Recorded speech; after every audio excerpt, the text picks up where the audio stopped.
Good morning, everybody, and welcome to Coffee with Craig. We very much appreciate you guys tuning in and taking the time to, join and conversate. So please do us a favor. Please make sure to like and share this video feed, whether on YouTube or on Facebook, so that your friends can join in the conversation. So please go ahead and do that. Also, remember to subscribe. Subscribe to our YouTube channel. Like us on our Facebook page or follow us on Facebook. Now, you have to also go in and make sure you set a notification so that you guys get the notifications as to when we go live. So if you guys want to be involved in the conversation as the conversation is happening, you guys need to make sure that you guys get that done. Anyway, so make sure to get that taken care of. Also, wanted to remind you guys, FPC gear. That's the spot. We got some new t-shirt designs that are there. So make sure you guys go there, check it out, find and identify some t-shirts that you guys think you might want to partake of, purchase, whatever. But there's some really cool stuff there. Know that every dollar that you spend will come back to the Firearms Policy Coalition and be involved in the fight for your civil rights. So, hey, wear a cool t-shirt and know that you're helping with the fight.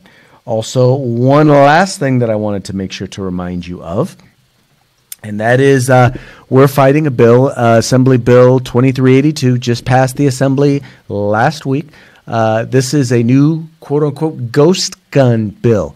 This bill would, in essence, require, in California, basically for firearm parts, you would have to go through a background check. It would treat them just like they were firearms.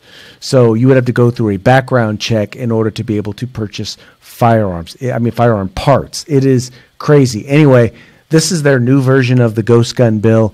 It's vitally important that you help us kill this particular measure. In order to help encourage you to do that, we have a giveaway. You guys can see right here, we have a very, very cool CNC machine. We're actually giving away 4 of them.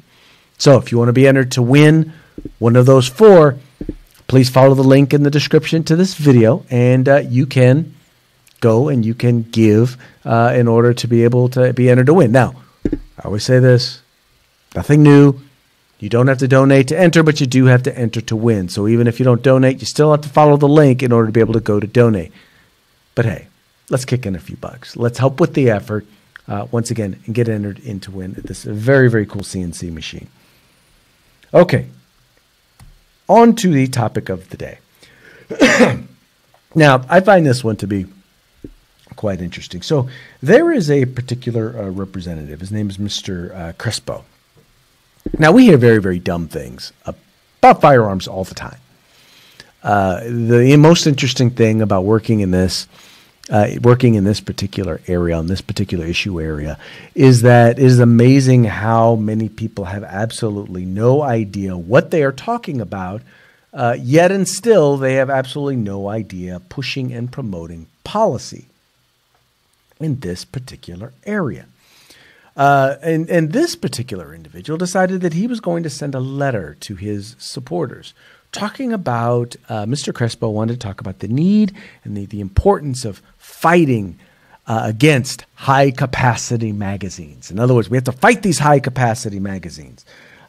He's a strong advocate. He's got to make sure there are no high-capacity magazines. Now, many people would say that you don't want high-capacity magazines because, well, they can fire rounds without having to reload. And if you can make them reload, well, then maybe you can get them. Maybe you can take them down while they're in the midst of reloading. But that's not what he said. No. In fact, what he said was, well, it was it was crazy. And here's what he in essence said. He said the possession of high-capacity magazines, we should fight the possession of high-capacity magazines because they will turn regular firearms into fully automatic weapons. I'm leaving this here because I want you to see this. House Bill 1469, as he says, will prohibit the sale and possession of high-capacity magazines which turn regular firearms into fully automatic weapons. Yes, he believes that a high-capacity magazine turns firearms regular old firearms into high capacity, into fully automatic weapons. Now, okay, I don't think I need to explain to you how off that is, how completely and utterly inaccurate the statement that this individual just made was. But this is a guy who is in elective office. This is a guy who is running for re-election. And this is what he believes. And so he is now taking positions on pushing and promoting legislation, even though it is quite obvious that this individual is wholly and utterly ignorant when it comes to the issue of firearms. Now, I wish I could say that he was the only one, but he's not. He is clearly and utterly not the only one who is running for office in this day and age, who happens to have a very, very messed up view of firearms.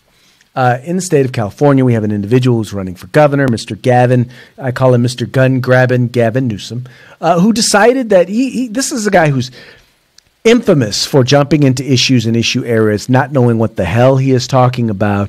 But he's always interested in he's looking for a good line. And that's because right now he's the lieutenant governor, which basically means his only job is to wake up in the morning and read the newspaper and find out if the governor is still alive.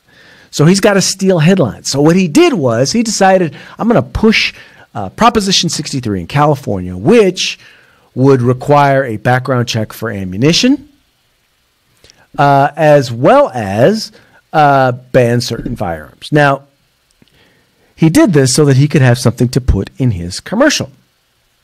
So let's take a look at what he decided to say that he got accomplished in his commercial. I hunted all over because I saw this commercial on TV, and I was hunting all over trying to find an online version of this one. So please forgive the quality of this particular video. It ain't the best because it took everything I could to find a version of this particular commercial. But here it is. Check it out. Gavin Newsom took on the gun lobby and won with stronger background checks and a ban on military ammunition. Let's stand with the students, take on the NRA, and demand an end to gun violence in America. Gavin Newsom, courage for a change. All right, so someone explain this to me. Exactly what is military ammunition? And how exactly did Proposition 63 ban military ammunition? I do know that it requires a background check for ammunition purchases, but that's really all it had to do with background checks. Didn't strengthen any background checks. It just said you have to have background in order to purchase ammunition. Nothing about military ammunition. But here's the funniest part about his whole statement. And that is that, how shall we say? Yeah, the Senate passed a bill, or the legislature passed a bill, SB 1235, that overwrote that section, the section that he's bragging about. Yeah, it got overwritten by a bill that was passed by the legislature. Yeah, but that didn't stop him from bragging about something that he didn't do, about something that doesn't exist. But that's kind of how Gavin Newsom goes. But that's nothing new for California. I mean, heck, the guy who actually overwrote the bill, the guy who wrote the bill that overwrote his, Senator Kevin De Leon, State Senator Kevin De Leon, hoping to be Senator, U.S. Senator from California, Kevin De Leon. Okay, maybe you better know him as Ghost Gun De Leon. And we all know his, how shall we say, we all know his, he's famous, if not infamous, for this little ditty that he put out relating to ghost guns. This is a ghost gun. This right here has ability with a 30 caliber clip to disperse with 30 bullets within half a second. 30 magazine clip in half a second. Yeah. So, yeah, you guys remember that one. 30 magazine clip in half a second. I will not even begin to get into the idiocy of his particular statement. But suffice it to say that the good state senator, once again, has said many, many stupid things relating to firearms, that being the most infamous. I mean, there are millions of hits. He became a YouTube meme, a YouTube sensation, simply by once again, talking about something that he has absolutely no idea about. But then again, once again, he's not alone. Running against him from the state of California is Senator Dianne Feinstein. You all know Di-Fi, who is seriously working on pushing whatever she can ban, she'd love to ban. But she's really kind of the main push at the federal level behind the new the attempt to institute a new assault weapons ban. But, apparently her knowledge of the law is somewhat skeptical because, well, how shall we say, check it out.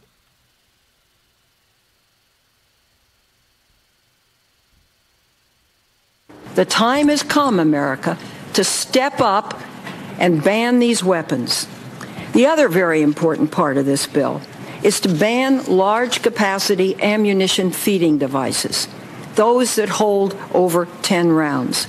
We have federal regulations and state laws that prohibit hunting ducks with more than 3 rounds, and yet it's legal to hunt humans with 15-round, 30-round, even 150-round magazines. Really? Can someone please tell me when it became legal to hunt humans?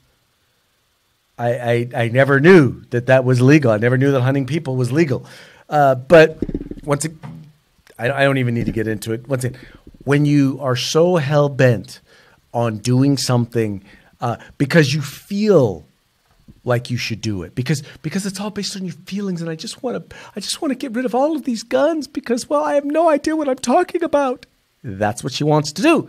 And so fact and information play absolutely literally no role in the decisions and the mistakes that you make. But you know what? I am at least happy to say that at least we're not the only ones. I mean, California's not the only ones who are saying stupid like that. Mr. Crespo was not from California. And there are others that are not from California. This one in particular, this individual in particular had something very interesting to say. If you like our videos, she has her own perspective on subscribe, like, what they would share. do to be high capacity magazines, and why we should ban them. Check it out. I do think that we can pass those. And just very briefly to your last question, what's the efficacy of banning these magazine clips? I will tell you, these are ammunition. They're bullets. So the people who have those now, they're going to shoot them. And so if you ban them in the future, the number of these high capacity magazines is going to decrease dramatically over time because the bullets will have been shot and there won't be any more available. Yeah, she's in Congress. Yeah. Wow. But, once again, she's not, but once again, they are not all from California. And I am pleased to say that they are not all from California, that we are not the only ones who say, who have politicians who say and do stupid things. In fact, one of the leading candidates to run against President Trump, you guys will probably recognize this face. Nope, wrong direction. Where is he at? There he goes, right there. Mr. Joe Biden. He had some advice for people who are seeking to use a firearm for home defense. No, he's not from California. If you want to protect yourself, get a double-barrel shotgun, have the shells, a 12-gauge shotgun, and I promise you, as I told my wife, we live in an area that's wooded and somewhat secluded. I said, Jill, if there's ever a problem, just walk out on the balcony here or walk out, put that double-barrel shotgun and fire 2 blasts. Just fire 2 blasts. Oh, Lord. I would venture to say, and the other thing that I will note is that these are all anti-gun people. Notice all of these quotes, every single one of these quotes is by anti-gun people, particularly anti-gun Democrats. But I'm not going to be partisan. I'm just going to point that out. Now, this individual is Sandy Sheedy, and the primary reason why I included this one, she used to be a city council member from the city of Sacramento. Back in the day, I ran against Sandy Sheedy for city council here in the city of Sacramento. And I wish I could say that this was the only really dumb quote that Sandy had, but let's just say that it is exemplary of kind of of Democrats in Sacramento. Once again, I live in a highly Democratic, highly liberal, left-wing area, and unfortunately, this was who I wound up losing an election to. Those who support the bill say even an unloaded gun is still dangerous. There's been a lot of people that have been shot by an unloaded gun. Yeah, there are a lot of people who have been shot by an unloaded gun. Your ears do not deceive you. This is not a test. She said that a lot of people have been shot by an unloaded gun. If you know one person who's been shot by an unloaded gun, please, in the comment section, because I would love to know, and explain it, because I would love to know how someone could get shot by an unloaded gun. But that just seems to be where these folks are. You know, I happen to think that before someone decides that they want to legislate in a particular area, before someone gets to the point where they feel like they have the credibility to write a law on something, perhaps they should have some idea what they are talking about. Just saying. And all right, folks, that's going to be it for today's Coffee with Craig. I thank you guys so much for tuning in. Thank you so much for liking and sharing these videos, letting your friends know about the Firearms Policy Coalition. We are the home in the fight for civil rights. Got to use them or you're going to lose them. You guys take care. If you like our videos, follow, subscribe, like, and share.